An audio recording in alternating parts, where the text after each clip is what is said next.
In this video, I'm going to show you how to zoom in Adobe Acrobat. Now, the first way you can do this when opening your document is to simply use these two buttons up top in the middle. So you can use this minus to actually zoom out or this plus to zoom in.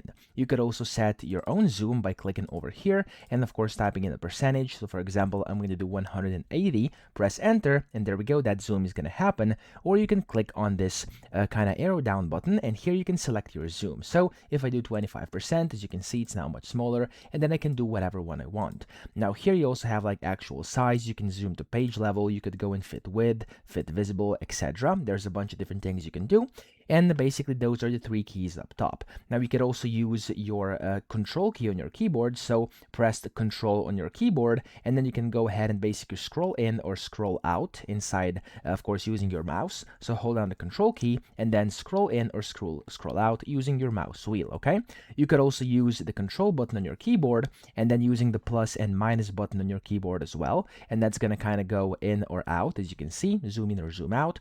Or the last way to do this, you could go to the right here inside tools, go to search tools and type in zoom, and then using this you can go and click on zoom in or zoom out. Okay, that's the least convenient way, but it's possible as well if you want it. Okay, of course you have like dynamic zooms, etc. over here which you can use. So it's like a tool where whenever you click, you could just click and then basically drag up or drag down to zoom in or zoom out. These are the options you can use. Explore them if you want to, but of course these things up top and then the control key are the most common ones you're usually going to be using. So that's how you do this. I hope this video helped you out. If it did, please subscribe to the channel and help me out as well.